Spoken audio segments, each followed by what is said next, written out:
Vážení Slováci, vážené Slovenky, milí občania Slovenskej republiky, Spolok kráľa Svätopluka si dovolil zorganizovať spolu s Inštitútom Petra Šveca z Nitry si dovolil zorganizovať tento meeting. Je v poradí druhý meeting, ktorý by mal byť výzvou za mier.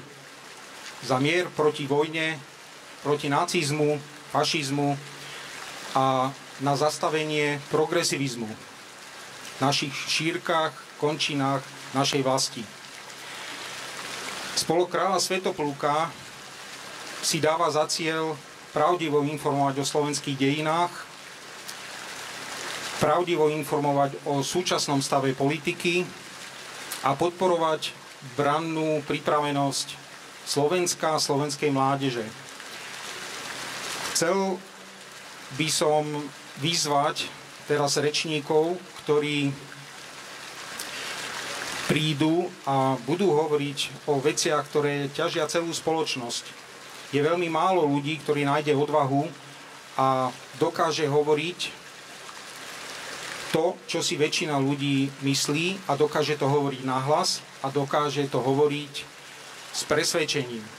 Takže privítal by som ako prvého rečníka doktora Jána Čarnogurského, ktorý výrazným spôsobom prispieva k naplňaniu predstav Slovákov o politike. Nech sa páči. Vážení občania, milí priatelia,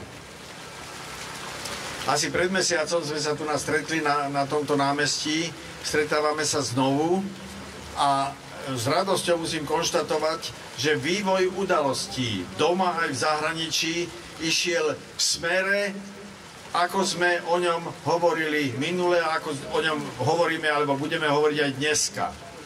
Doma, v Slovenskom národnom divadle, skupina hercov, ktorí jednoducho po skončení predstavenia prednášali svoje slniečkárske tirády, tak skončila s nimi, prakticky s nimi musela skončiť. Pretože s týmito tirádami narušovali charakter Národného divadla.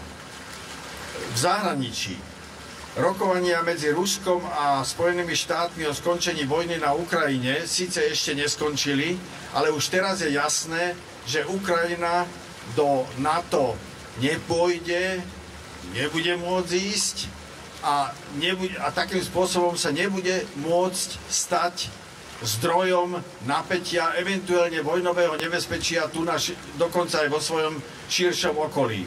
A nezabúdajme, že Ukrajina je náš sused a samozrejme táto okolnosť nemôže nám byť ľahostajná. A takým spôsobom Ukrajina sa aspoň de facto stane neutrálnou krajinou. Spomeňte si, ako sme na minulom zhromaždení hovorili o páse neutrálnych krajín: Švajčiarsko, Rakúsko, Slovensko, Ukrajina. Tak minimálne Ukrajina sa už veľmi približuje k tomuto cieľu. Dajme tomu, že nie až tak zo svojej vôle, ale z vôle, ako medzinárodné spoločenstvo jej to umožňuje a sa na to dohodne.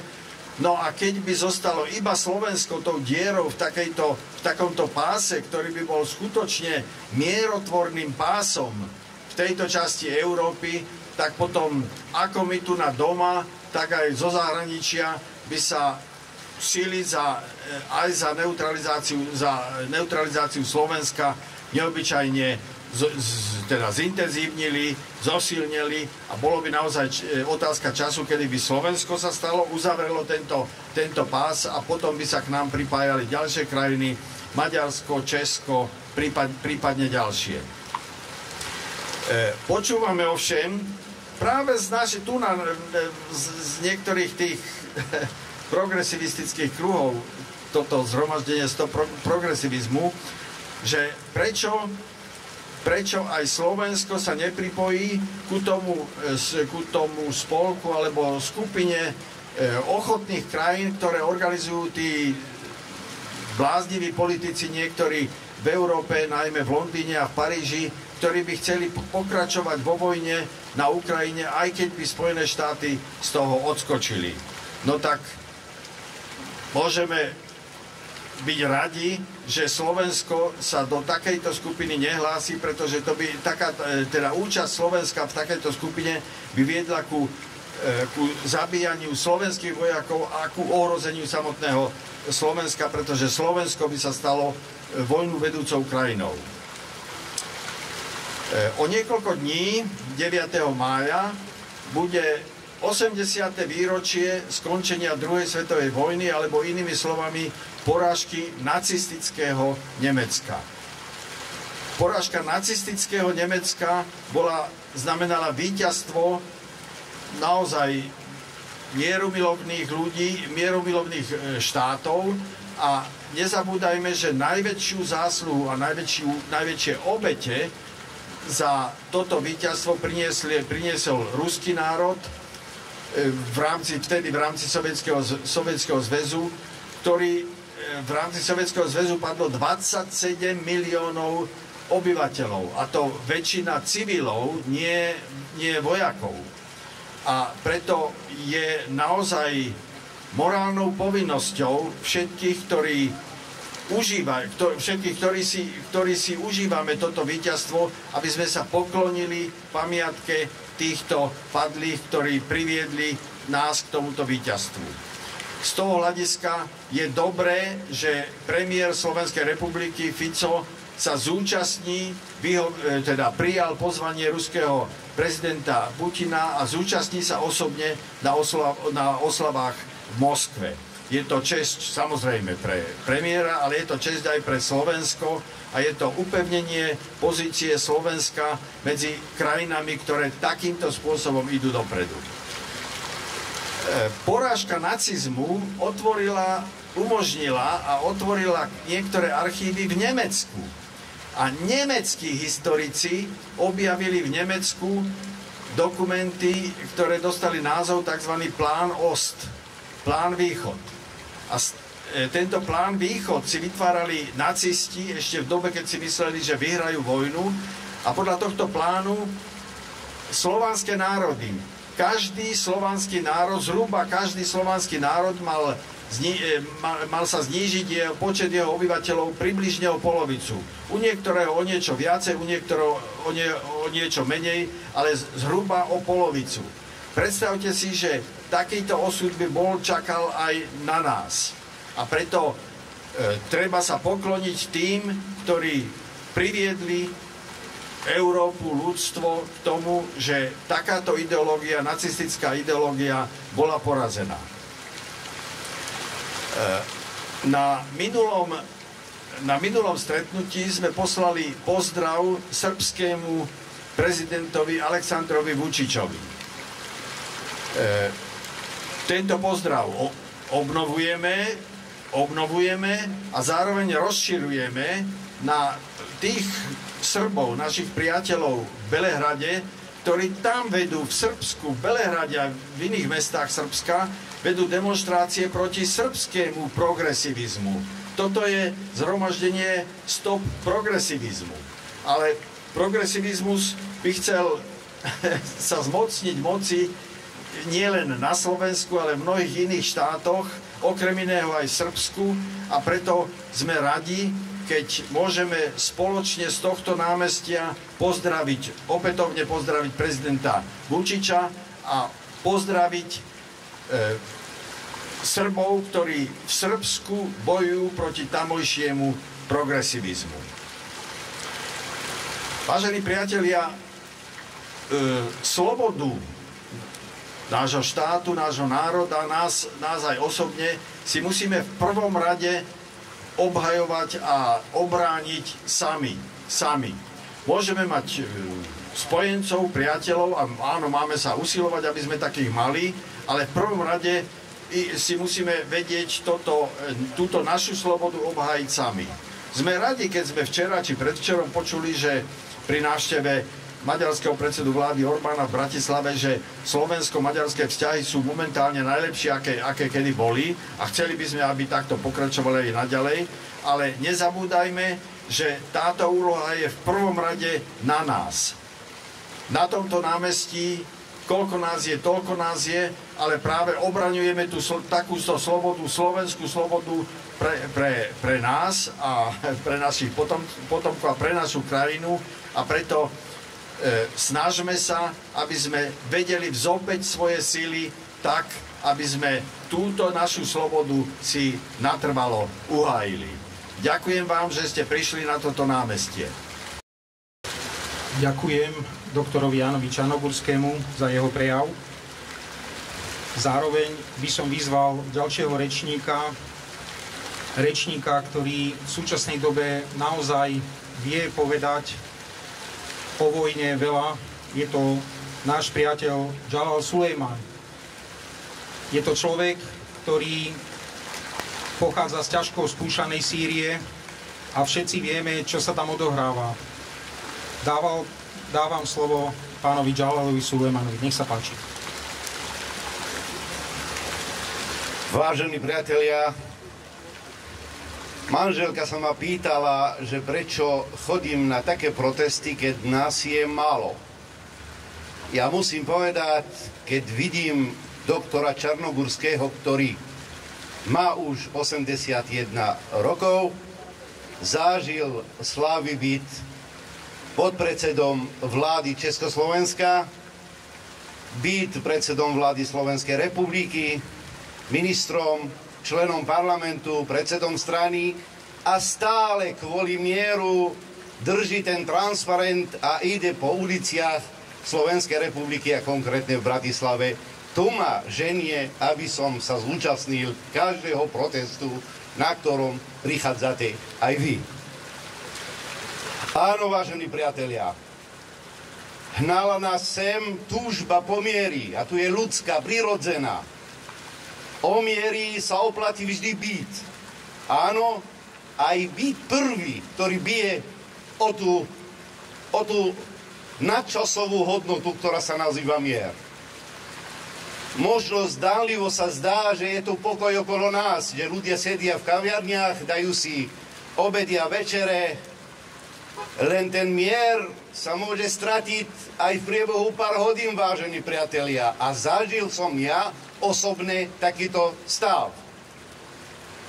Veľká vojna Severoatlantickej aliancie s Ruskou federáciou pomocou ukrajinskej armády prebieha. Je tu nedaleko, je to tu.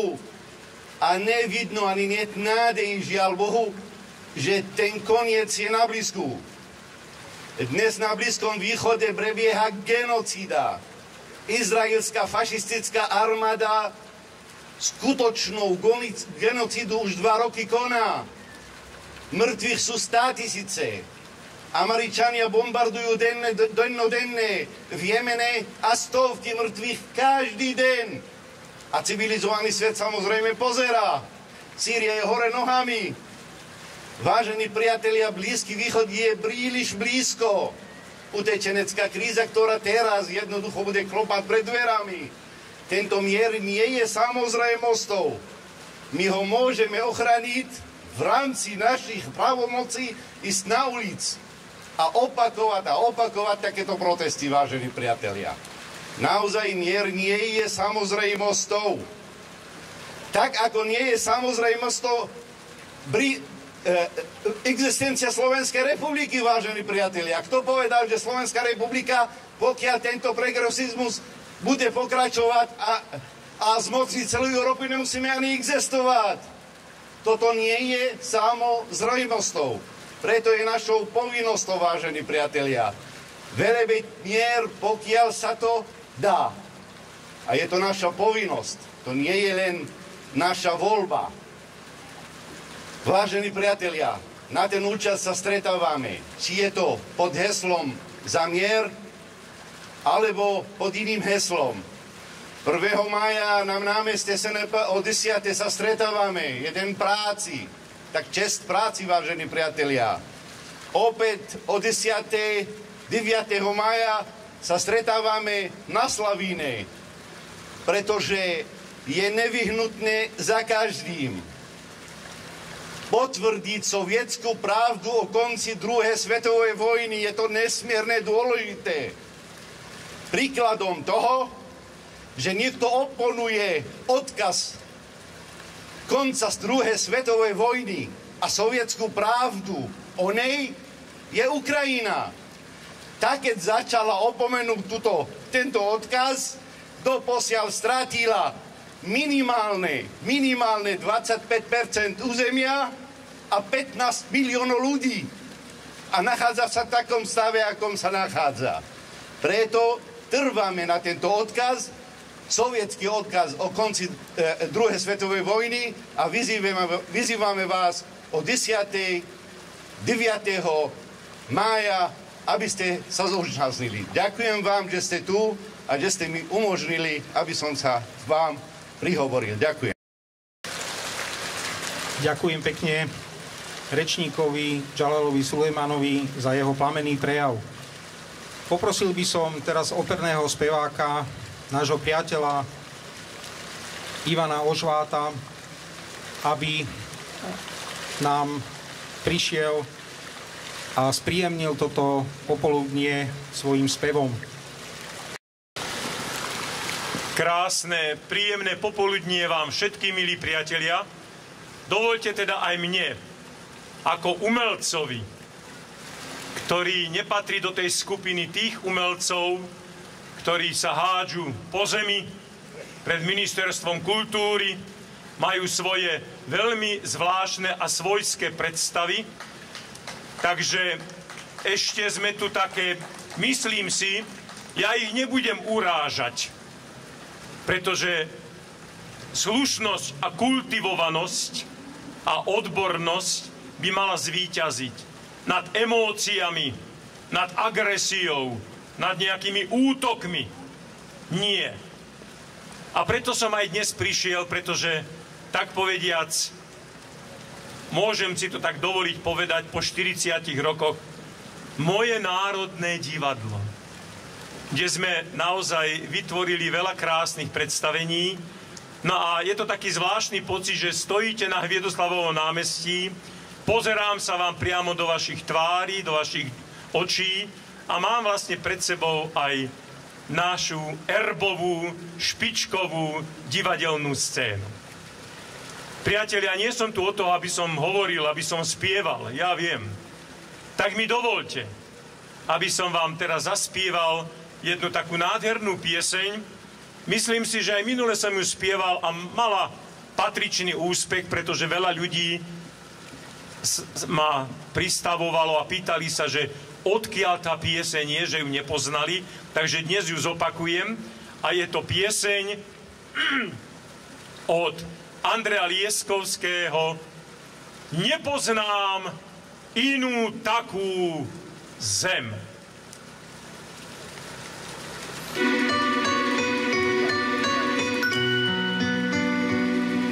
Ja často pod ligotom cudzích hviezd som líhal. A v cudzích mestách cudzí jedával som chlieb. Na cudzie hory i na moria som sa díval a počúval čierne blues i rytmus kastaniet. Ja poznám cudzie peklo a poznám cudzí raj, aj vôňu cudzích kvetov. No poznám ten svoj krásny, rodný kraj.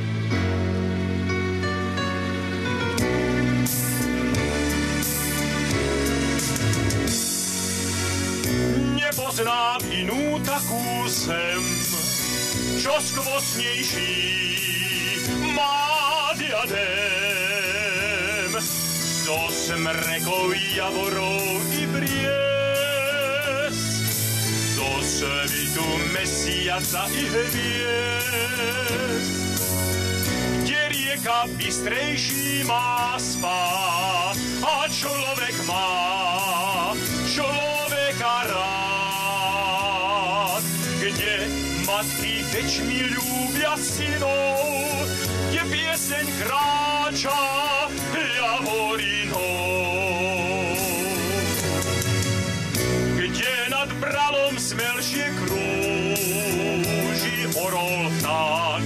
kde sú modravejšie rána v údolí, kde ťa taký svieži Vánok ovlaží, keď si výjdeš do polí. Kde sú kvety s väčšou láskou sadené, kde sa voňavejší chlieb urodí nám, len tam, kde svoj domov máš. Áno, tam len práve tam. Každý z nás má to svoje rodné miesto, dedinku, kde sme voľakedy ako malí šantili a behali sme po krásnych, rozkvitnutých lúkach. A viete, keď sa niekedy človek aj roztrúsi do sveta, je úžasné a správne vrátiť sa domov, objať si ešte svoju mať, stisnúť mozoľnatú ruku otca a zvítať sa so susedom, bratom, sestrou. Chráňme si naše Slovensko a nedajme si ho nikým vziať.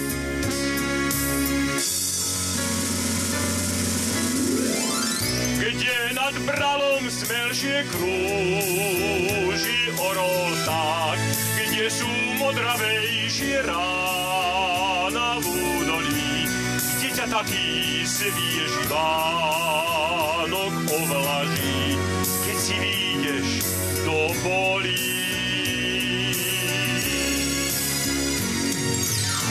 Kde sú kvety s väčšou láskou sadené, kde sa voňavejší chlieb urodí nám, len tam, kde svoj domov máš. Áno, tam len práve tam. Áno, tam len práve tam. Áno, tam len práve tam.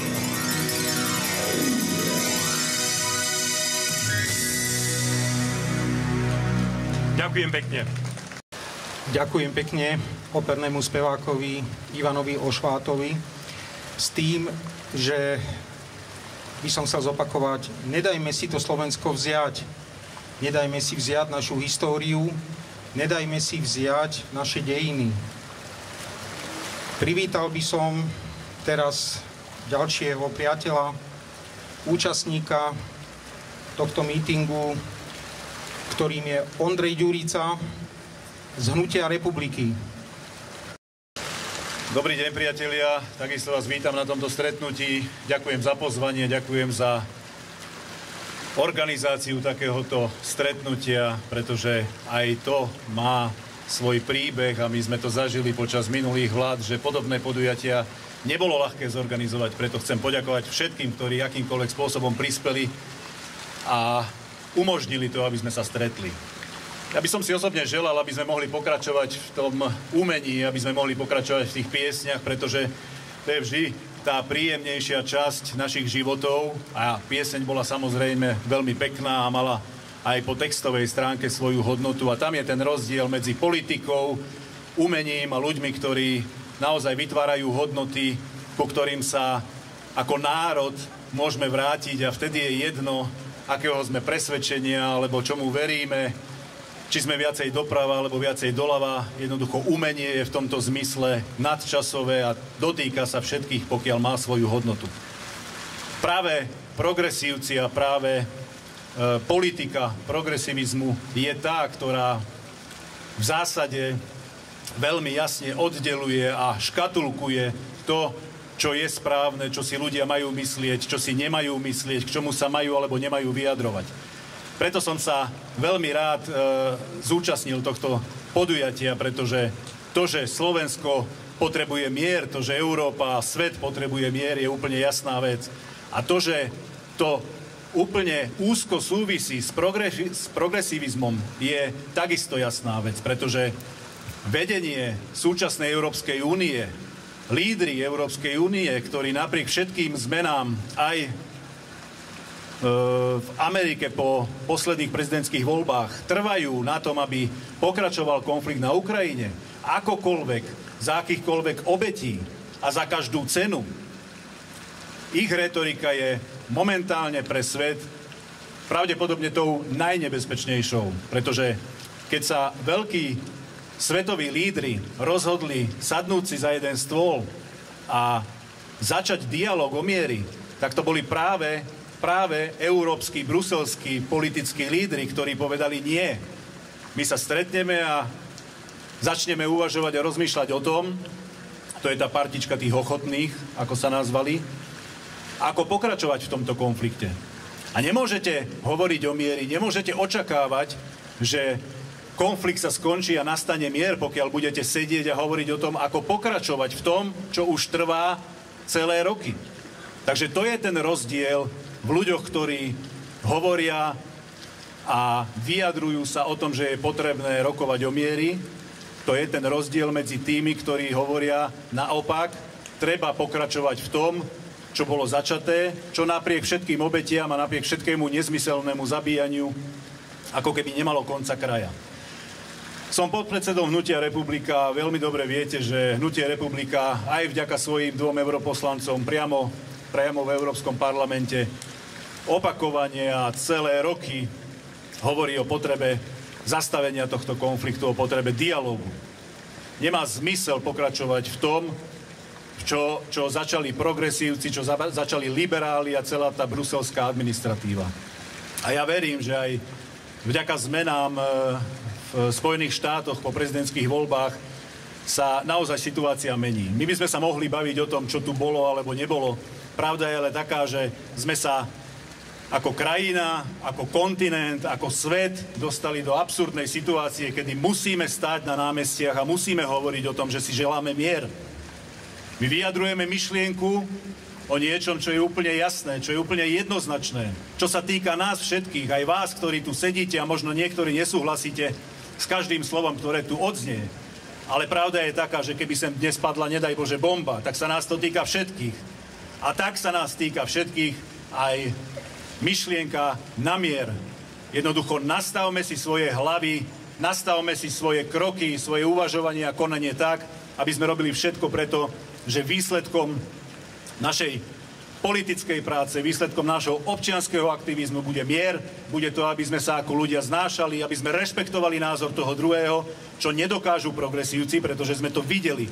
Videli sme to počas vlády Matoviča, Hegera, Odora a všetkých ich ministrov a inštitúcií, ktoré mali pod sebou, tak ako spolu fungovali, pracovali, ako znevažovali, znemožňovali a utláčali názor druhých, hoci ten názor v princípe demokracie má právo slušne a fakticky vyjadriť každý občan Slovenskej republiky. Takže toto sú jasné dôvody, prečo sa takéto podujatia konajú, prečo sa musia konať, prečo či už politici alebo občania musia dať jasné stanovisko aj smerom k občanom, povzbudiť ich a vyjadriť celkom jasne, že toto je správne a toto nie je správne. Pretože ak sa pozrieme všeobecne v globále na to, čo tu hovorím, tak sa asi zhodneme všetci, že vojna ako taká je to najväčšie zlo a pokiaľ sa snažíme o mier, tak to nie je cesta tá, že by sme niekomu chceli slúžiť alebo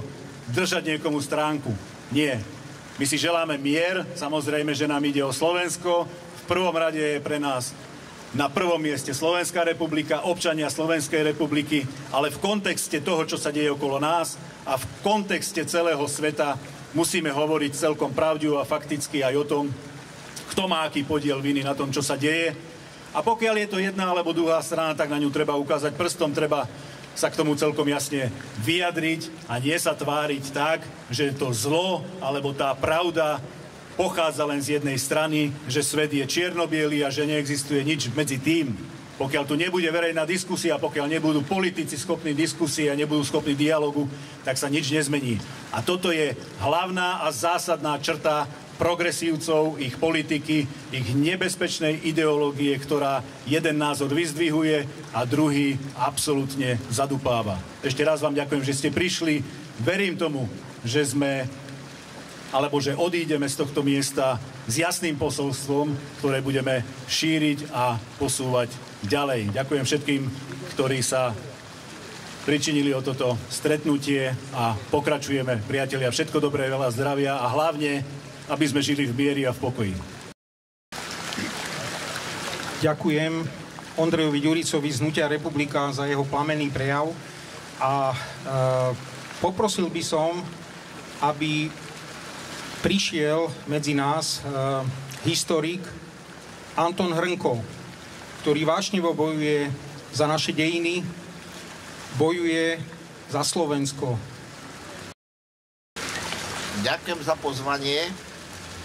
Vážené dámy, vážení páni, stretli sme sa tu preto, aby sme povedali, že nechceme vojnu, chceme mier.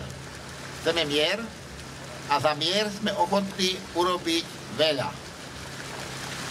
Pred 80 rokmi skončila druhá svetová vojna.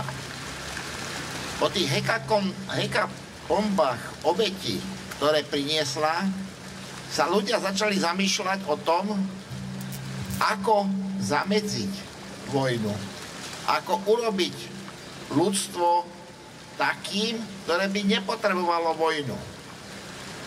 A vtedy múdri ľudia prišli aj na to, čo už vedel dávno v antike Tukydides, že keď sa vyrábajú zbrane, tak nakoniec dojde aj k ich použitiu. Že treba obmedziť výrobu zbraní a treba urobiť kontrolu zbrojenia, aby ľudstvo nepadalo stále do tej istej pasce, že po určitom čase, keď sa tých zbraní nahromadí veľa, spadne do pasce vojny. A tak prišli s myšlienkou obmedziť výrobu ocele a uhlia, kontrolovať výrobu zbraní a tak vznikla začiatkom 50. rokov tzv. Montanná únia alebo únia železa, teda ocele a uhlia, alebo uhlia a ocele. Tam bol základ toho, čo dnes voláme Európska únia. Celý projekt Európskej únie bol projekt mieru. Bolo treba urobiť ekonomickú štruktúru tak, aby nevyvolávala rozpory, aby podnecovala spoluprácu a tým zamedzovala vznik konfliktu a vojny. V 60. rokoch prišiel de Gaulle s myšlienkou jednotnej Európy. Európy od Atlantiku po Ural, neskôr od Lisabonu po Vladivostok. Európy spolupráce a mierového života. Vznikol Helsinský proces.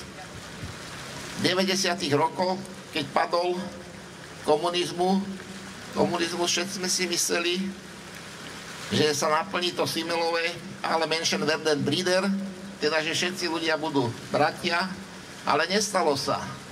Niektoré kruhy pochopili to, čo sa stalo v 90. rokoch, ako šancu používať obušek a bič na všetkých tých, ktorí myslia ináč ako oni, alebo majú iné záujmy ako oni.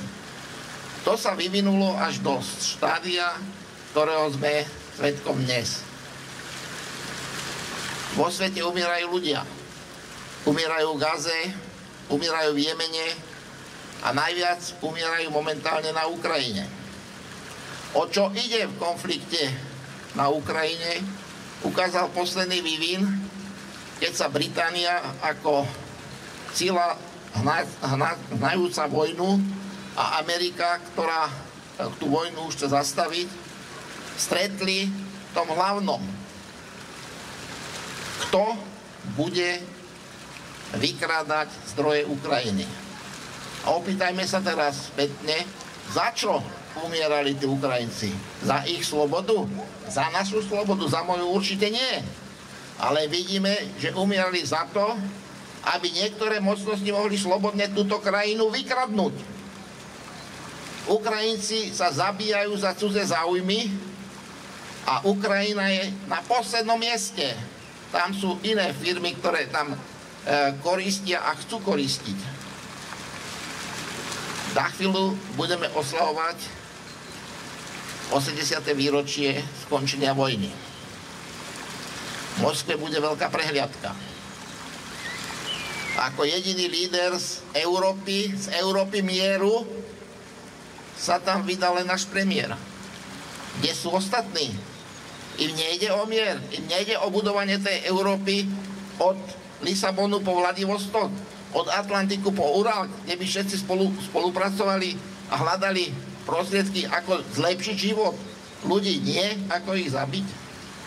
No, chcú ísť na Ukrajinu. Aj naša opozícia slávna hovorí, že napriek tomu, že Fico ide do Moskvy, my by sme mali ísť do Kieva. Tak sa pýtam, čo chcú v tom Kieve oslavovať?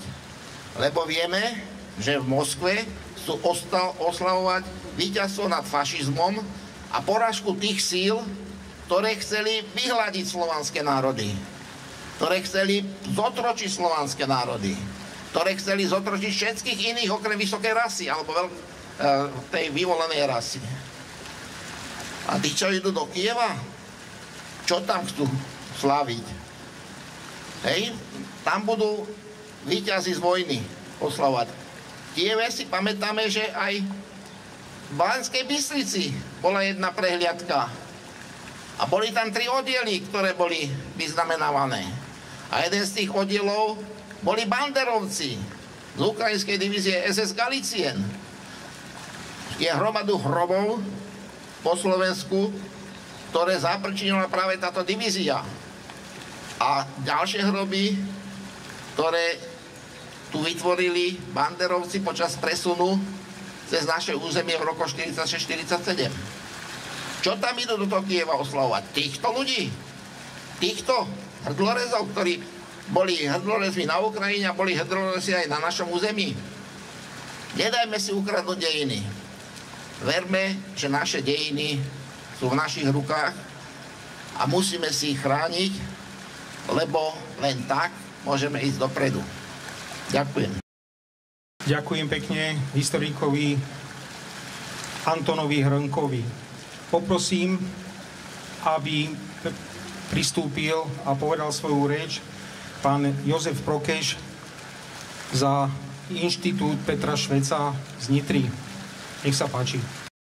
Ďakujem. Dámy a páni, ja sa budem venovať trošku progresivizmu. Ale dovolte začať s jednou myšlienkou, čo mi môj kolega vnúkol tu na Štefan Pavlov, že kedysi nás mami učili, že sa nemá rozprávať s plnými ústami. No ale dneska by mali učiť svoje deti, aby nerozprávali s prázdnou hlavou. Pretože s tým sa stretávame všade. A dovolte mi ešte nadviazať na to, čo hovoril pán doktor Hrnko ohľadne návštevy našej opozície, alebo teda výzvy pána Matoviča, aby išli do Kieva. Všimli ste si, že táto výzva prišla od neho až potom, keď Putin vyhlásil prímerie? Keď vie, že tam nebudú padať bomby, tak už by sa tam aj vybral. Dobre, ja sa dotknem teda toho progresivizmu. Znamlivo to slovo súvisí so slovom progres. Ale progres znamená pohyb vpred. Progresivizmus podľa môjho názoru je synonymom hlúposti. Začnem Green Dealom, čo je podľa mňa po slovensky povedané zelený podvod. Prečo? Neviem, čo sa učia deti teraz v školách, ale keď ja som chodil ešte do základnej školy, tak sme sa učili, že uhlie vznikalo zo zelených rastlín. Ale aj to sme sa učili, že zelené rastliny na to, aby mohli žiť, potrebujú kysličník uhličitý, ktorý berú z atmosféry. Ináč povedané, kto vie kriticky mysleť a nečíta mainstream, tak si musí uvedomiť, že kedysi muselo byť toho kysličníka uhličitého v atmosfére o mnoho viacej ako teraz. A zemegula žila. Ale učili sme sa aj to, že rozpustnosť plynov vo vode klesá so zvyšujúcou sa teplotou. Nie je pravda, že najprv sa zvýši úroveň kysličníka uhličitého v atmosfére a potom sa zohreje oceán. Je to presne naopak. Sa zohreje oceán, tak rozpustený kysličník uhličitý sa dostane do atmosféry. Ak kto mi neverí, nech si to vyskúša s jemne perlivou minerálkou. Nechajú vyprchať a potom ju skúste zohrieť a budete vidieť, ako bude utekať odtiaľ. Ďalšia vec. Mali sme tu pandémiu koronavírusu.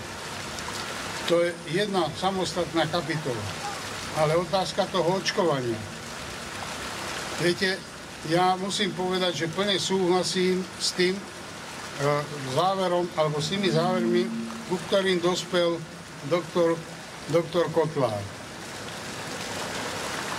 Ale ešte by som k tomu pridal niečo, o čom určite bude on hovoriť, alebo doktor Peter Lipták, a to je mechanizmus toho Sajrajtu mRNA.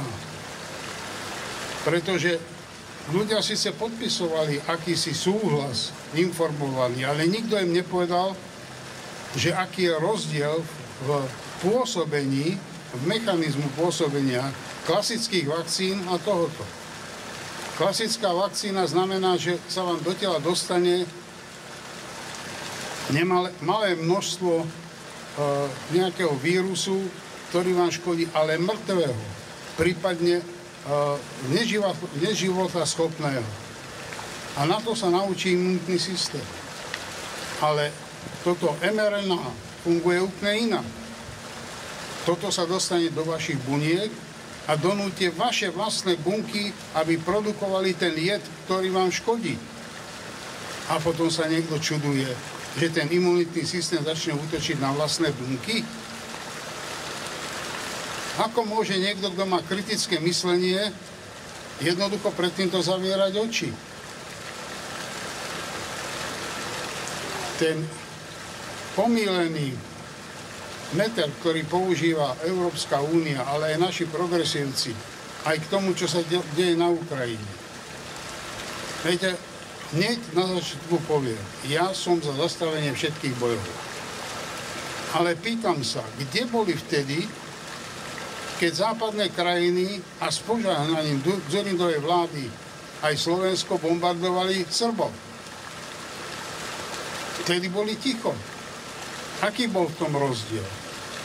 No jeden veľký áno. A to ten, že Luhanská Donetská republika vyhlásili samostatnosť, Ruská federácia ich uznala, potom ich prijala do svojej zostavy a až potom tam vstúpili tie vojska. Ale toto nebola pravda, čo sa týkalo Jugoslávie a Srbska. Vytvorili úplne bez akéhokoľvek referenda Kosovo. Väčšina krajín ho uznala. Zatiaľ ho našťastie neuznali my, ale neuznali ho ani Španieli. Takže nie sme jediní. Dámy a páni, jedna vec, ktorej sa vraciam. Kto má prázdnu hlavu, nech radšej mlčí. A ešte ku kultúre, ako hovoril pán Ožvát. Môže byť niekto geniálny herec, ale keď sa nevie správať na verejnosti, tak to nie je kultúrny človek. Ďakujem vám veľmi pekne. Ďakujem veľmi pekne Jozefovi Prokešovi za jeho príhovor a poprosil by som operného speváka Ivana Ožváta, aby nás poctil svojim vystúpením. Milí priatelia, tieto slova teraz, ktoré vyslovím, neberte, že sa chválim. Ale je to naozaj taká normálna, by som povedal, také poznanie a skúsenosť. Včera ešte som bol v Egypte. Tak som doletel na Slovensko, som si trošku odýchol, ale čo bolo zaujímavé na tom Egypte, okrem príjemnej vodičky, dobrej stravy, Zaujímavé bolo, keď som na tých lehátkach tam niekoľko dní pobudol, koľko národov a koľko jazykov som zrazu počul na tej pláži, v tom rezorte. Bolo tam veľa Rusov, boli Nemci, Česi, Poliaci, i my zo Slovenska. A dokonca bola tam aj taká jedna ukrajinská rodina, ktorá sa naozaj prezradila tým, že nehovorila po rusky, ale teda snažili sa teda v ukrajinčine sa rozprávať. Tak som sa prihovoril a vlastne som si uvedomil práve na tejto dovolenke, že vidíte, na tej pláži nerobíme žiadne rozdiely. Leží Slovák, Čech, Rus a nikomu nevadí žiadna nácia. Hovorím to aj zámerne pretože ako umelec môžem sa vyjadriť tiež aspoň 2 vetami. Blíži sa koncert veľkej opernej dívy, ktorá bude spievať tu u nás v Bratislave. Určite ste to zachytili, Anna Netrebko. A viete, koľko už protichodných a útočných slov sa znieslo práve na adresu tejto veľkej umelkyne a dokonca sa pripravuje nejaký konkrétny štrajk v ten večer, kedy bude táto slávna sopranistka spievať. Práve progresívci. Za to, že pochádza z Ruska. Kde sme to došli, priatelia? Že by sme sa začali legitimovať? To je presne ako v tom Egypte včera. Ty si z Ruska, ty nemôžeš. Ty si veľký nepriateľ. A idú odsudzovať takúto veľkú umelkyňu. Dopredu to hovorím i pretože ma zaráža, koľko umelcov alebo pseudoumelcov sa vyjadrujú kriticky voči tejto umelkyni, ktorá nepríde sem čítať do Bratislavy žiadne z papierikov, všelijaké texty, viete, na čo narážam, ktoré veľmi s obľubou niektorí čítali aj po predstavení u nás v Slovenskom národnom divadle. Určite prinesie úžasný interpretačný výkon. Takže zastavme. Aj o tom je mier. Nevnášajme práve ten pocit tej agresivity a toho triedenia, lebo ty máš v občianskom alebo v pase máš takú či onakú národnosť. Presne ako pred chvíľočkou hovoril, Števko, ty si spomenul, neviem, či je tu ešte medzi nami, jak sa volá Sulejman, on je zo Sýrie. Autenticky pozná aj svoju krajinu, aj okolie, aj bohužiaľ tie nezhody, ktoré tie štáty v okolí majú. Dobre, priatelia, idem spievať. Len to som vám chcel povedať. Že sú napríklad rekreačné oblasti, kde nikomu nevadí, že zrazu pri stole sedí ruská rodina, poľská, židovská, maďarská alebo ukrajinská. Dajme si na to pozor, aby sme neútočili na tých druhých, lebo sa nám to vypomstí. Ideme na krásnu pieseň. Pieseň od majstra Gejzu Dusíka. Nebudem ju predstavovať, pretože ju všetci, myslím si, že veľmi dobre poznáte. Tak nech ju počujú aj na americkom veľvyslanectve. Aj my sa môžeme popíšiť nádhernou melódiou.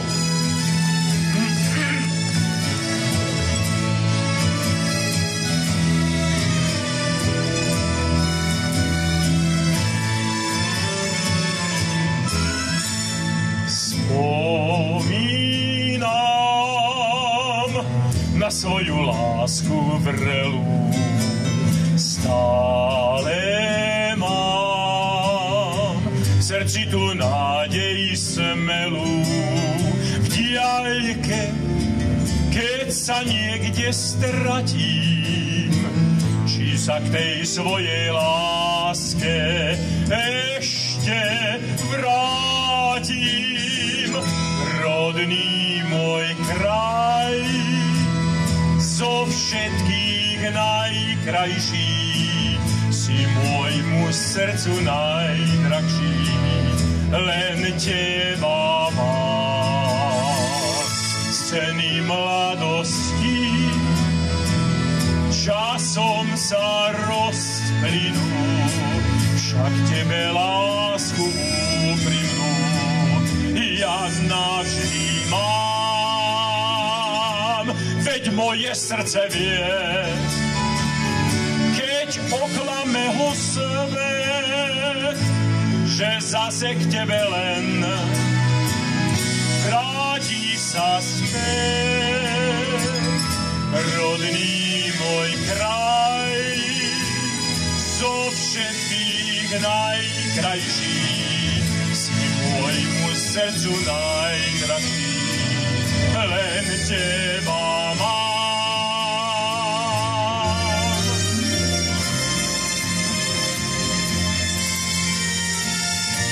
A je to naozaj o tom, keď sa aj zatúlate do sveta, to, čo som aj predtým hovoril, vrátiť sa domov. Aj v tom Egypte bolo dobre, ale keď som si prešiel tú Hurgádu ako mesto, pravím si, buďme radi, že žijeme na Slovensku. Veď moje srdce vie, keď oklame ho svet, že zase k tebe len vráti sa späť. Rodný môj kraj, zo všetkých najkrajší, si môjmu srdcu najdražší, len teba mám, len teba mám.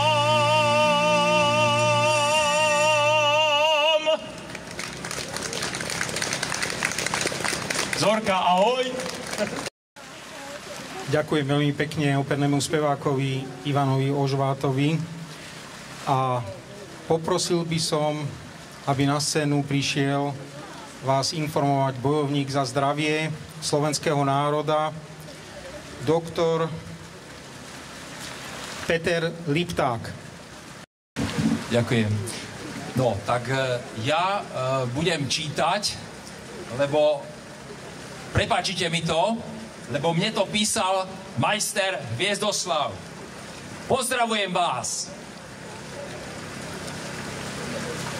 Zišli sme sa tu, na Hviezdoslavovom námestí, a dovolte mi, vážený majster, obnažiteľ podstaty sveta, neúnavný bojovník za zdravie, za pravdu, za mier, Pavol Orsák Hviezdoslav, pozdraviť vás a s vami, vážení slovenskí občania, sa zvítať na tomto mierovom budení.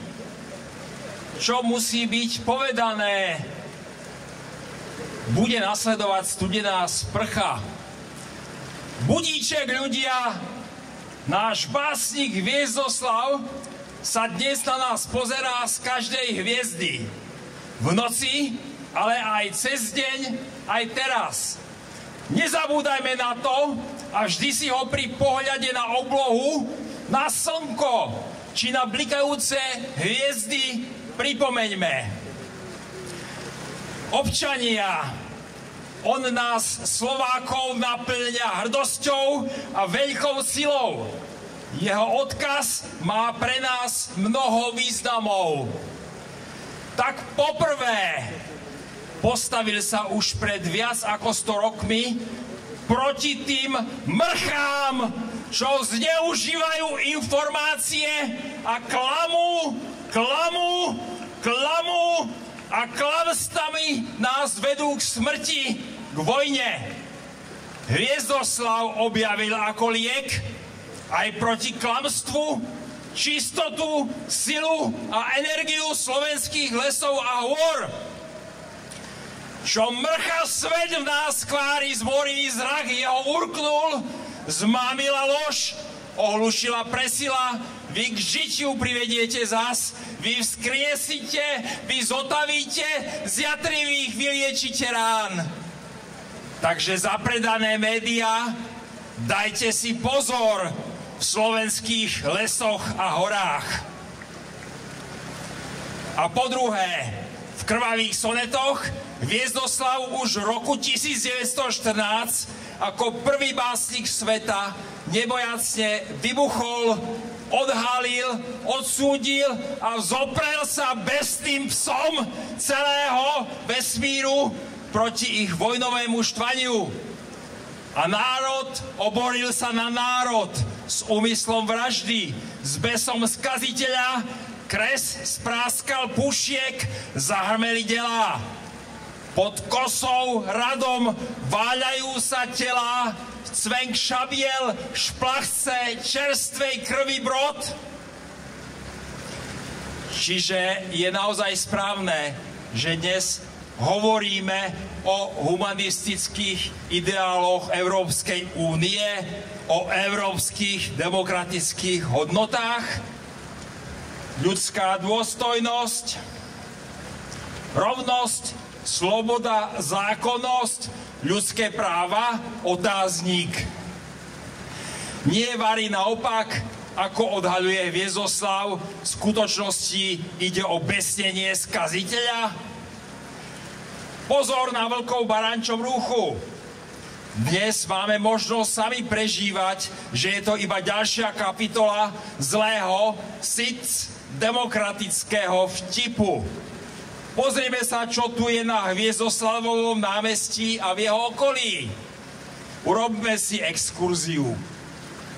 Predovšetkým, tu rovno vedľa Hviezdoslava stojí ambasáda USA.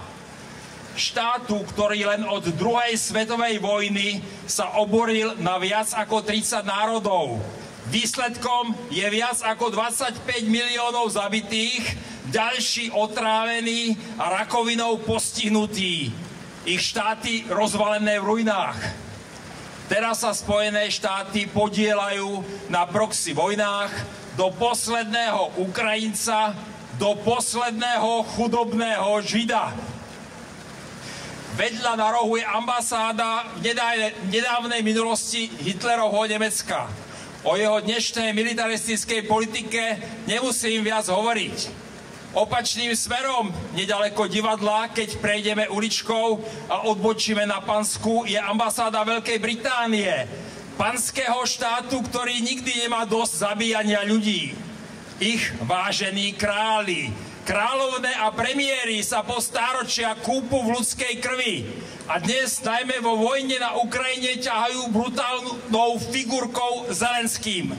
A aby toho nebolo dosť, v súčasnosti s kráľovskou noblesou spúšťajú ďalšiu proxy vojnu.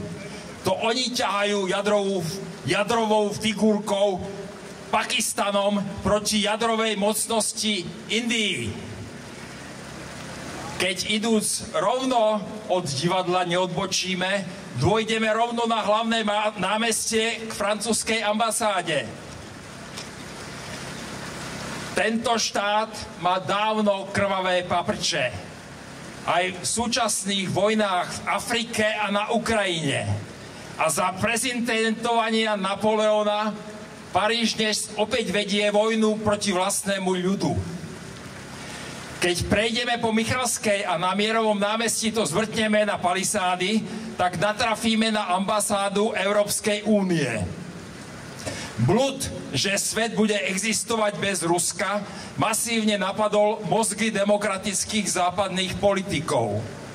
Popierajú existenciu ukrajinského nacizmu a jeho zverstiev páchaných na civilnom obyvateľstve Ruska a Ukrajiny. Pozerajú, ako počet obyvateľov Ukrajiny klesol za 10 rokov zo 44 miliónov na 15. Haló, Európska únia, kde si tu zmizlo 29 miliónov ľudí? Prečo dodávate zbranie nacistom? No a nakoniec z palisád už nie je ďaleko na ulicu Frania Kráľa, kde sídli ambasáda Belgicka, štátu, v ktorom vládnu príbuzní kráľa Leopolda II. Ten v Kongu iba asi pred 100 rokmi dovršil genocídu 15 miliónov ľudí len preto, aby získal viac korku a gumy. Zabíjal pre svoje vlastné blaho, pre blaho svojej rodiny, zabíjal ľudí nesebecky pre blaho Belgicka. No pozrime sa aj kúsok ďalej, tam na kopci je náš skvelý biely hrad a na susednom kopci sú židovské cintoríny. V tú samom centre Bratislavy, meste mieru, ležia po stáročia pochovaní Židia, tisíce našich spoluobčanov, ktorí tu v mieri žili, aj v mieri zomreli a sú tu so všetkou úctou a dôstojne pochovaní. Dnes sú Židia symbolom prenasledovania v druhej svetovej vojne, výkričníkom holokaustu. V koncentračných táboroch a pogromoch v Poľsku, Nemecku a na Ukrajine ich bolo vtedy zavraždených 6 miliónov. To naozaj bol iba pacient Hitler a jeho povestný nemecký nacistický dobytok, alebo komu to vtedy išlo o svetovládu? Nedaleko v Slávičom údolí je ambasáda štátu Izrael. Dnes židovského štátu, v ktorom sa zmocnila moci tá najväčšia ľudská spodina, sionistický dobytok. Ako by sa kývadlo zla prehúplo na opačnú stranu. Ten, kto bol včera obeťou, dnes klame, kradne a vraždí. Môžeme smelo dať rovnítko medzi Netanjahuových sionistov a Hitlerových SS-ákov. Títo židovskí náckovia, sionisti, dnes vraždia na Blízkom východe, vykonávajú holokaust semitov v Gaze a v túto nedeľu tento neľudský diablom chamtivosti ovládaný štát bombardoval Bejrút, predtým Sýriu a Irán, kolísky ľudskej civilizácie. Zabíjali nič netušiacich obyvateľov. Týchto pomílencov, ktorých Palestínci pomohli, keď ich po druhej svetovej vojne ako utečencov prijali, má tá veľkonemecká ríša a chcú veľký Izrael. Hrozia svetu rozpútaním tretej svetovej jadrovej vojny, ktorá môže byť našou konečnou. Je veľkou výzvou pre všetkých židovských ľudí, aby odmietli účasť na vraždení semitov a ostatných národov Blízkoho východu besnými sionistami a postavili sa proti ním. Takéto brutálne siločiary idú aj v Bratislave skrz Hviezdoslavovo námestie dnes 29. apríla 2025. Hviezdoslav žije a stojí tu na stráži mieru. Keď chce udržať krehký mier, tak dnes tu na zemi má naozaj neustále veľa práce. Na otázku Ernsta Hemingwaya, komu zvonia do hrobu, je odpoveď: zvonia tebe. Preto sme sa tu zhromaždili a stojíme tu vedľa Hviezdoslava spolu s Hemingwayom a ostatnými už zobudenými dobrými ľuďmi z celého sveta, symbolicky tu oproti USA ambasáde, aby sme sa postavili proti nástupu fašizmu v Európe. Chceme mier.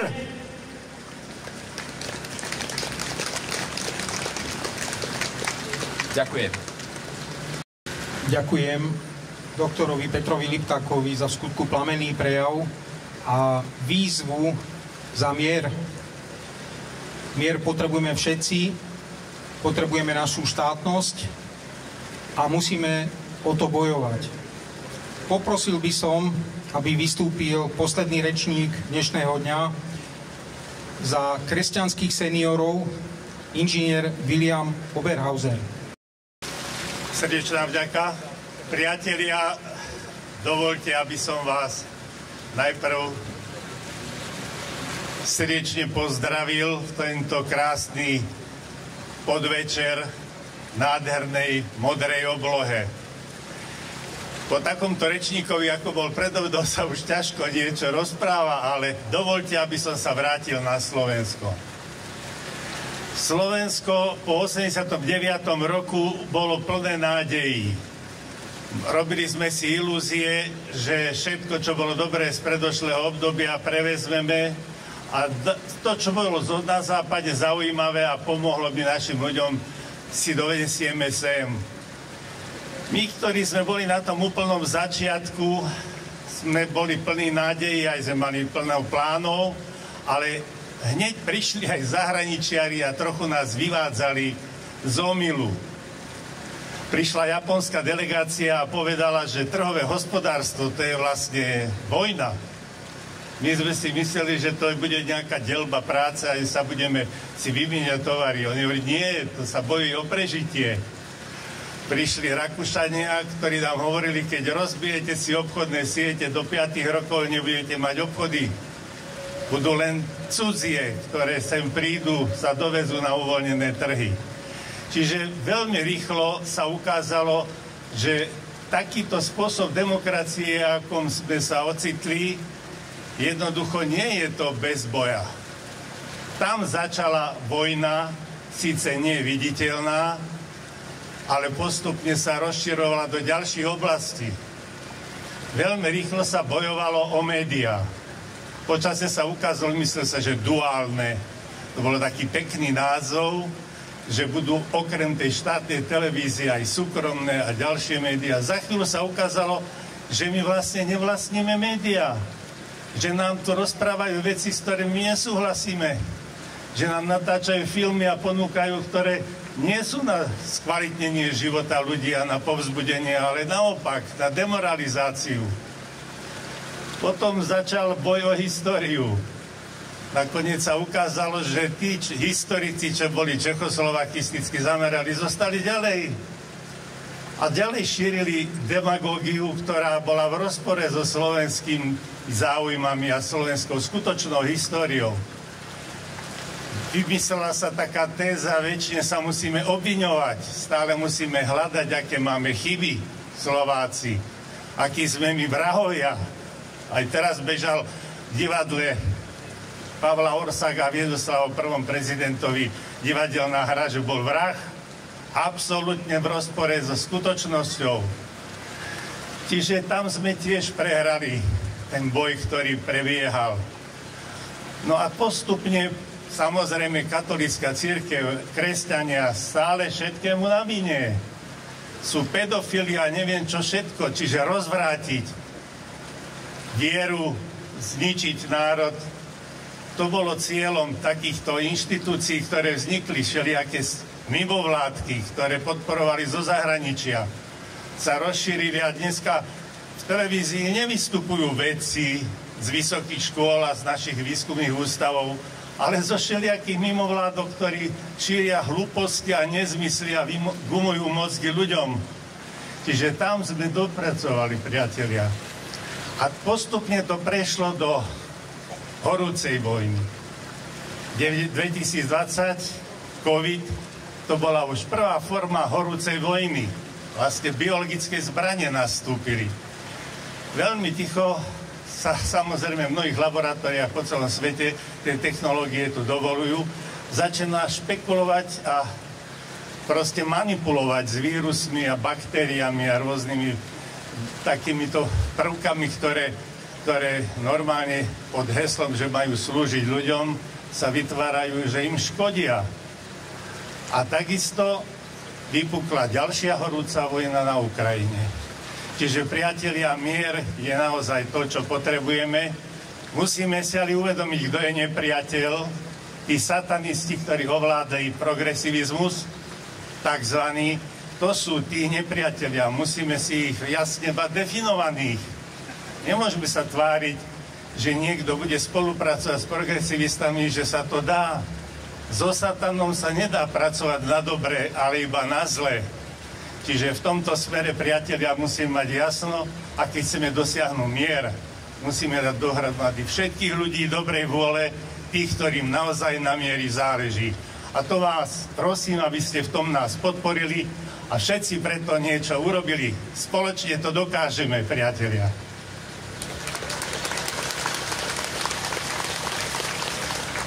Ďakujem pekne inžinierovi Oberhauserovi za jeho príhovor a na záver by som poprosil operného speváka Ivana Ožváta, aby nám zaspieval hymnu, aby sme sa dôstojne rozlúčili. Ďakujem pekne.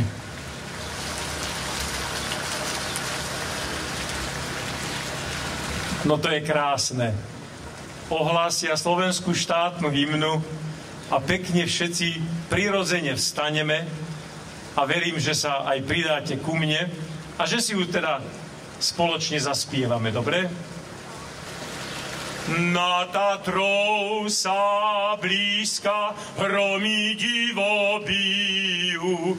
Na Tatrou sa blízka hromy divo bijú. Zastavme ich, bratia, veď sa oni stratia, Slováci ožijú. Zastavme ich, bratia, veď sa oni stratia, Slováci ožijú. To Slovensko naše posiaľ tvrdo spálo, to Slovensko naše posiaľ tvrdo spálo, ale blesky hromu vzbudzujú ho k tomu, aby sa prebralo. Ale blesky hromu vzbudzujú ho k tomu, aby sa prebralo.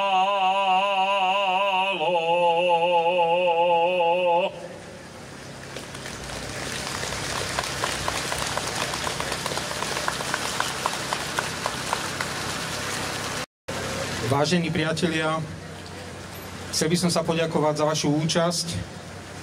Chcel by som sa poďakovať aj sledovateľom, ktorí budú sledovať tento meeting na sociálnych sieťach a tešíme sa na budúce. Nevzdávame tento boj, pokračujeme. Ďakujem veľmi pekne.